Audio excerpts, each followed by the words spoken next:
435장입니다. 찬송가 435장. 나의 영원하신 기업, 가사를 생각하시면서 부르겠습니다.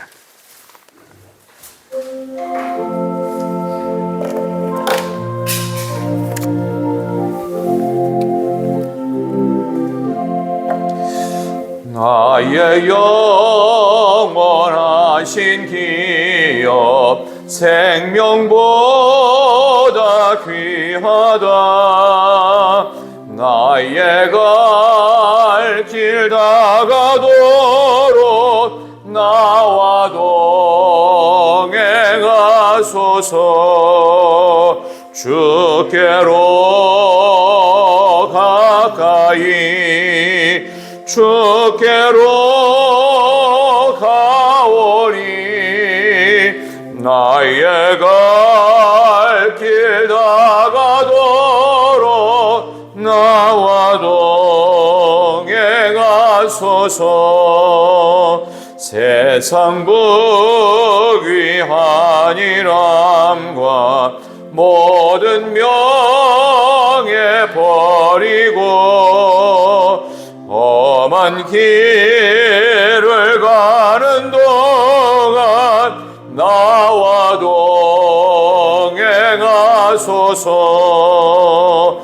주께로 가까이 주께로 가오니. 나의 갈 길 다가도록 나와 동행하소서. 어두운 골짝 지나가며 험한 바다 건너서 천국문에 이르도록 나와 동행하소서. 주께로 가까이 주께로 가오니. 나의 갈 길 다가도록 나와 동행하소서.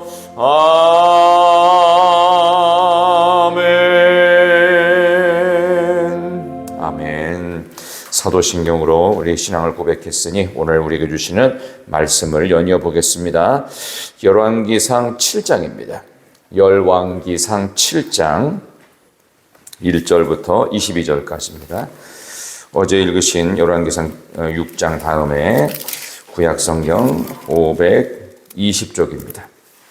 열왕기상 7장 1절에서 21절까지, 22절까지.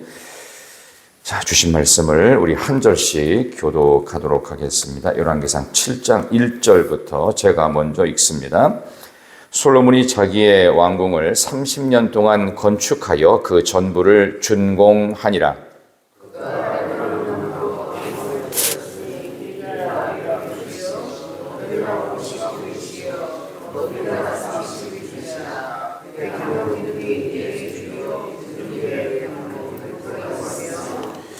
기둥 위에 있는 들보 45개를 백향목으로 덮었는데 들보는 한 줄에 15이요.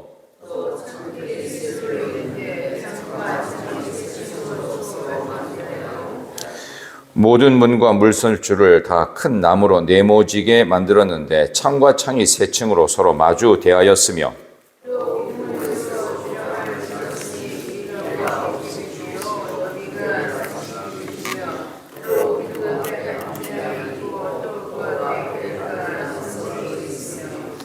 또 심판하기 위하여 보좌의 주랑 곧 재판하는 주랑을 짓고 온 마루를 백향목으로 덮었고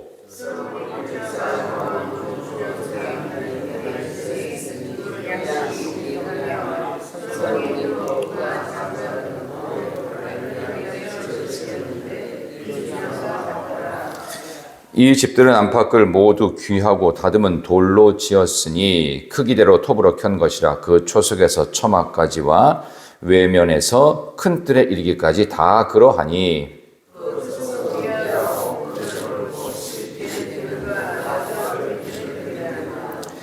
그 위에는 크기대로 다듬은 귀한 돌이 있고 백향목도 있으며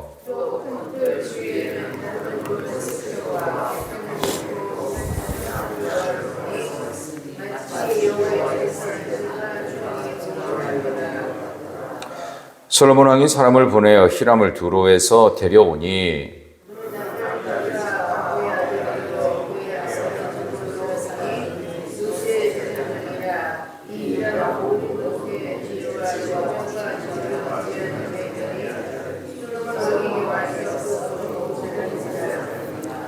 그가 놋기둥 둘을 만들었으니 그 높이는 각각 18규빗이라 각각 12규빗 되는 줄을 두를만 하며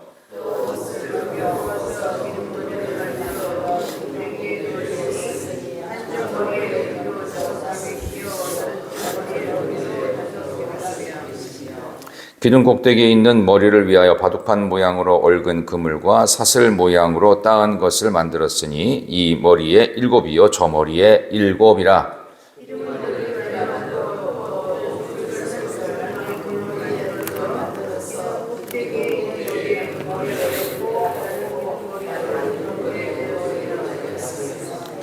주랑기둥 꼭대기에 있는 머리의 4규빗은 백화파 모양으로 만들었으며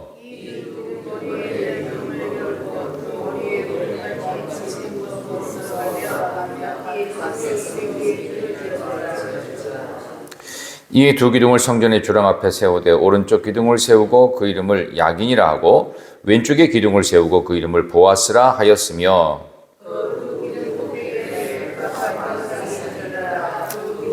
공사가 끝나니라. 아멘. 잘 읽으셨습니다.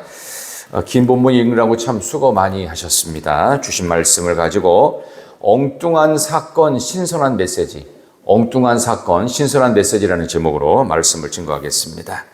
자, 이제 솔로몬 성전이 이렇게 아름답게 잘 지어진 내용을 어제까지 살폈습니다. 솔로몬 성전에 대한 이야기는 열왕기상 5장부터 시작해서 9장까지 나중에 솔로몬이 성전 봉헌 기도 드리는 내용까지 무려 15장이나 반복되고 있습니다.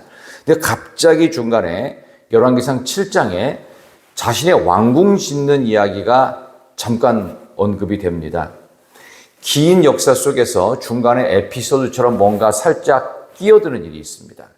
우리 인생살이에서 올 한 해 동안 그동안 별일이 없었는데 갑자기 한 6월이나 7월쯤에 어떤 특별한 사건이 생기는 일들이 있을 수가 있죠. 한 해 동안 자동차 사고가 나질 않았어요. 몇 년 동안 사고가 안 났는데 전혀 의외의 상황에서 나는 잘못이 없는데 갑자기 누가 와서 쿵 들이받을 수도 있죠. 이걸 엉뚱한 사건이라고 말합니다. 살아가면서 엉뚱한 사건을 내가 스스로 자초하는 경우도 있고 나는 원래대로 잘 살고 있으니 갑자기 엉뚱한 사건이 치고 들어와서 내가 충격을 겪고 혼란을 겪을 때가 있습니다. 근데 그런 일들이 왜 생길까요? 오늘 솔로몬은 열왕기상 3장을 통해서 그 유명한 지혜를 달라는 이야기를 하나님께 구하죠.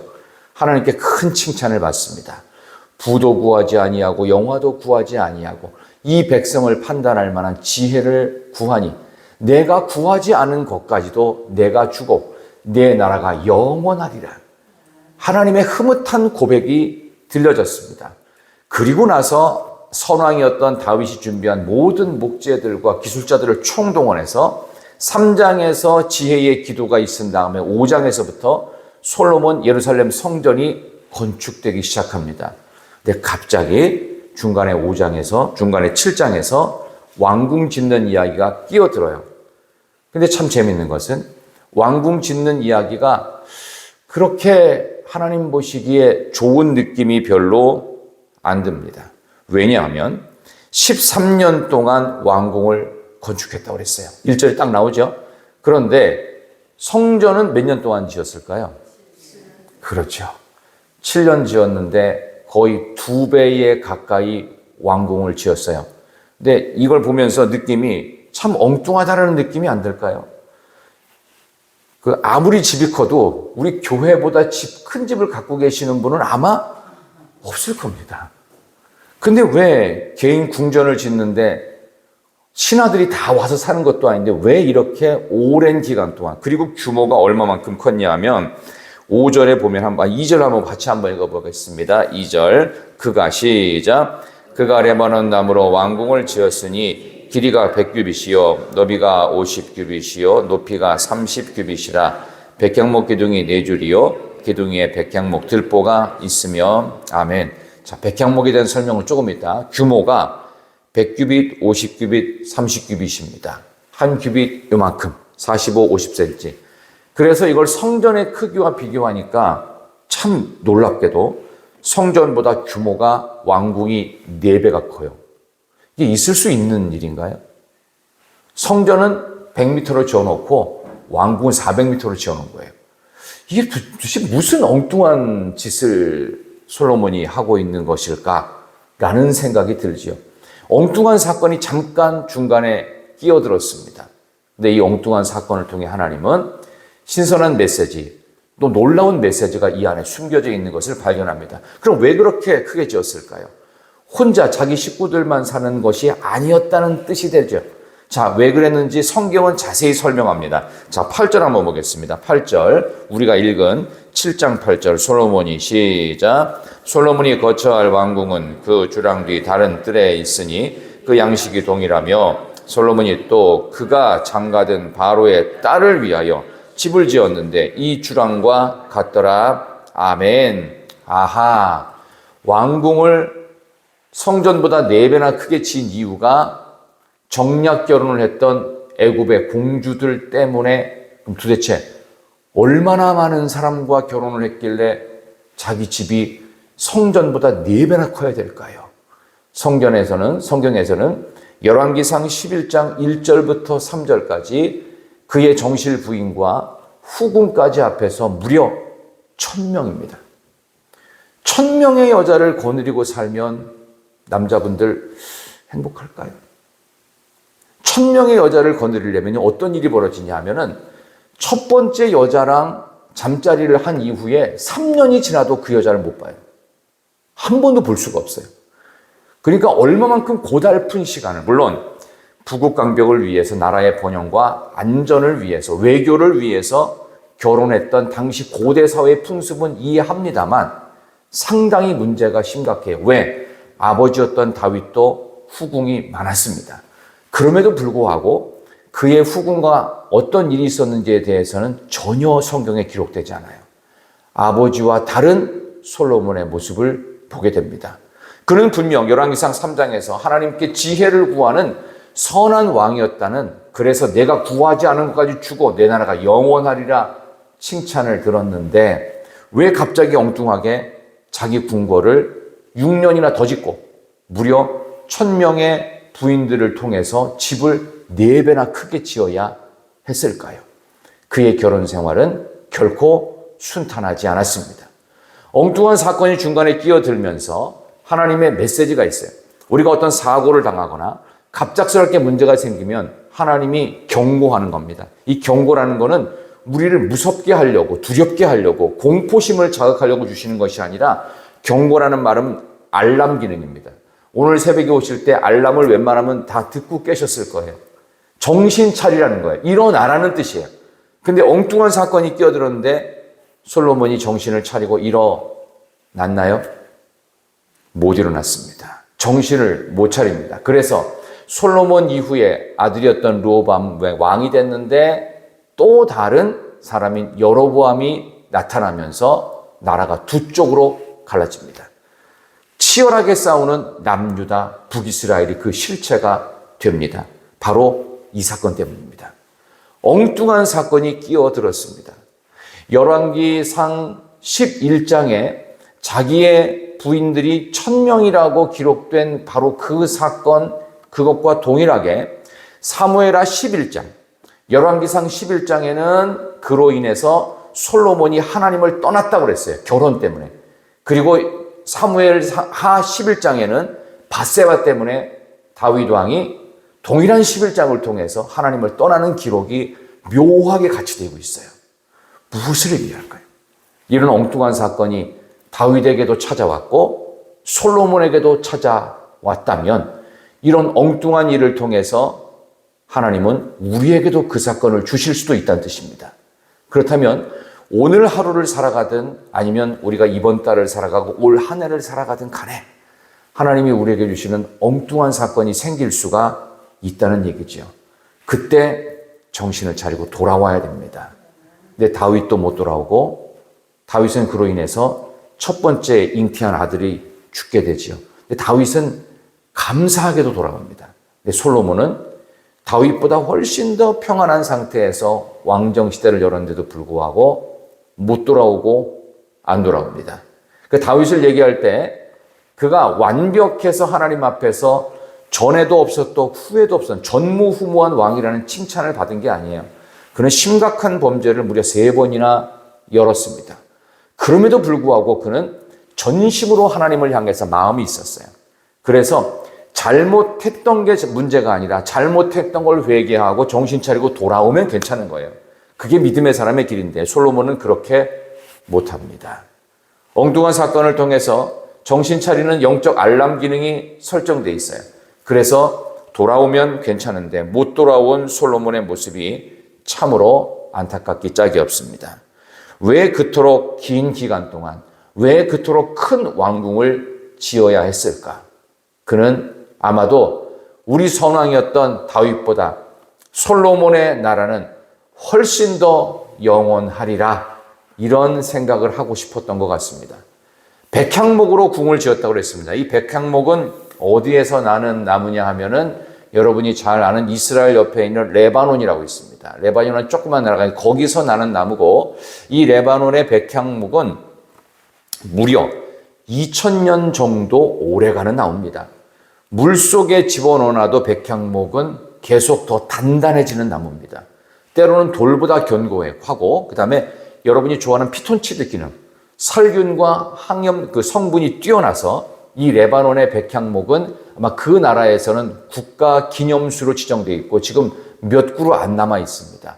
그토록 유명한 나무입니다. 이 백향목으로 솔로몬의 왕궁을 지었다고 여기 나오죠. 2절에 그가 레바논 나무로 이 백향목이에요. 이걸로 왕궁을 지었으니 레바논의 국기를 보면 밑에 빨간색으로 띠가 돼 있고 위에도 빨간색 띠가 돼 있어요. 가운데 녹색으로 나무가 있어요. 그 나무가 무슨 나무겠어요? 백향목입니다. 2000년이나 레바논이여 영원하라 이런 뜻입니다. 그게 그 나무, 그 나라의 국기의 뜻하는 바입니다. 우리의 인생도 아마 그렇게 영원하길 바라겠지요. 헛된 꿈입니다. 우린 100년 남짓 살다가 빨리 하나님 앞에 가는 게 복입니다. 이 땅에서의 영원함을 꿈꾸지 마십시오. 하나님만이 영원하십니다. 하나님의 말씀만이 영원합니다. 헛된 꿈을 꾸었던 솔로몬의 안타까운 엉뚱한 이야기가 기록되면서 우리에게는 하나님이 길게 보시고 크게 보시고 영원토록 보시는 소중한 것이 사람이 길게 보고 크게 보고 영원한 것과는 다르다는 것을 알 수가 있습니다. 오늘 마지막에 결론으로 저는 성전의 두 기둥에 대한 이야기로 마무리를 짓도록 하겠습니다. 마지막 21절, 22절 보실까요? 21절과 22절 이 두 기둥을 한번 같이 읽습니다. 이 두 기둥을 시작. 성전의 주랑 앞에 세우되 오른쪽 기둥을 세우고 그 이름을 야긴이라 하고 왼쪽에 기둥을 세우고 그 이름을 보아스라 하였으며 그 두 기둥 꼭대기에는 백화파 형상이 있더라. 두 기둥의 공사가 끝나니라. 아멘. 앞에 들어가면 기둥 여러분이 아마 많이 들어봤죠. 야긴과 보아스. 근데 이게 보통 기둥이라고 하는 게 기능이 뭐죠? 건물을 떠받치는, 지지하는 기능입니다. 우리 기둥 중간중간에 있죠. 기둥. 이게 하중을 잘 견디라는 겁니다. 근데 성전 문 앞에 있는 야긴과 보아스는 성전을 떠받치는 기둥이 아닙니다. 그 앞에 마치 커다란 기둥의 두 개가 딱 서 있는데 이거는 건물을 떠받치는 게 아니라 어떤 기능이냐 하면은 승전, 개선문, 파리 가면 개선문 있죠. 그런 것처럼 승리를 기원하는 거예요. 결국 이 승리의 기원문인 야긴과 보아스의 뜻을 성경은 밝히고 있는데 나눠주라고도 하고 풋노트라고 해서 성경 밑에 보면 1번 이렇게 돼 있어요. 야긴이라고 하는 기둥은 그가 세우신다. 보아스라는 기둥은 그에게 능력이 있다. 이 그가 누구겠어요? 하나님이죠. 하나님이 세우시는 인생. 하나님이 능력이 되시는 인생. 그것을 우리 교회인 우리가 명심하라는 것입니다. 우리는 인생이 무너질 수 있고, 우리는 힘이 없을 수 있고, 우리는 약할 수 있고, 우리는 실패하고 망할 수 있어요. 그러나 하나님은 세우시고 하나님에게 능력이 있다는 거예요. 그래서 내가 망했다고, 내가 문제가 있고, 내가 병들었고, 내가 약해졌다고 걱정할 일이 아니라는 거예요. 어떻게 하지? 뭐 믿음 떨어진다, 신앙 떨어진다. 이게 혼자만의 느낌이고, 하나님에게 능력이 있고, 하나님은 다시 세워주실 줄 믿습니다. 그 마음으로 약인 보아스, 보이지 않는 기둥들이 성전 문 앞에 개선문으로 승리하신 하나님. 그러니까 장군이 누구예요? 하나님이 대장이에요. 대장 되신 하나님께서 세우시고 대장 되신 하나님에게 능력이 있다. 그것을 확신하고 내가 진 전쟁도 하나님은 이기게 하십니다. 내가 능력이 없어도 하나님은 강하게 하십니다. 바로 그걸 통해서 솔로몬의 나라는 솔로몬이 더 길게 짓고 더 많은 돈을 들여 짓고 더 많은 귀한 나무를 들여서 영원한 나라가 아니라 하나님에게 능력 있고 하나님이 세우시는 나라, 그것이 솔로몬의 나라인 줄 믿습니다. 그런 점에서 대한민국의 미래도 22대 총선 이후에 누가 세우시겠습니까? 대통령이 세우는 것도 국회의원들이 세우는 것도 아닙니다. 물론 그들은 청지기 사명을 감당하고 국가의 녹을 먹는 사람들입니다. 그러나 역사의 진정한 운행자는 힘이 있으시고 그리고 세우시는 약인과 보아스를 통해서 우리 인생의 개선문을 열어가실 우리 하나님께 있는 줄 믿습니다. 선거의 결과를 보면서 저는 개인적으로 참 안타까운 부분이 많습니다. 과연 이 나라가 앞으로 어떻게 될 것인지에 대한 많은 걱정이 있지만 그것도 기우라는 생각이 있습니다. 하나님이 세우시는 나라, 하나님께서 능력을 주시는 나라, 약인과 보아스가 늘 있는 이 대한민국을 위해서도 함께 기도해 주시는 여러분이 되시고 여러분의 가정의 능력과 여러분의 가정을 세우실 분, 우리 교회를 세우시고 우리를 능력 있게 하실 분도 하나님이신 줄 믿습니다. 그 마음으로 오늘도 승리하는 간증이 있기를 진심으로 축원합니다. 하나님 아버지 감사합니다. 우리 사랑하는 성도님들, 우리 인생 가운데 엉뚱한 일들이 참 많이 생깁니다. 22대 총선의 결과도 과연 하나님이 이 나라를 어떻게 하시려는지, 어떻게 정신 차리게 하시고 어떻게 깨우시려는지 우리 한국교회가 기도해야 될 사명인 줄 믿습니다. 나라와 민족을 위한, 나라와 민족이 없으면 교회도 없는 것이요, 나라가 민족이 없으면 가정도 없는 것이고, 나라와 민족이 없다면 우리의 미래도 없는 것이기에 우리 사랑하는 희락교회 성도님들 눈물 흘려 나라와 민족을 위해 기도하는 백성들 되게 하여 주옵소서. 하나님, 살아가면서 엉뚱한 일들이, 눈물 나는 일들이, 아버지 하나님 고통스러운 일들이, 밤잠 못 이루는 일들이 일어납니다. 그때마다 우리 하나님께서 깨워서 나에게는 능력이 있느니라, 내가 능히 세울 수 있느니라, 우리 인생의 개선문으로 약인과 보아스를 늘 우리 앞에 두시는 하나님과 함께 승리하는 간증이 있는 복된 화요일이 되게 하여 주시기를 예수님의 이름으로 간절히 기도드리옵나이다. 아멘. 하늘의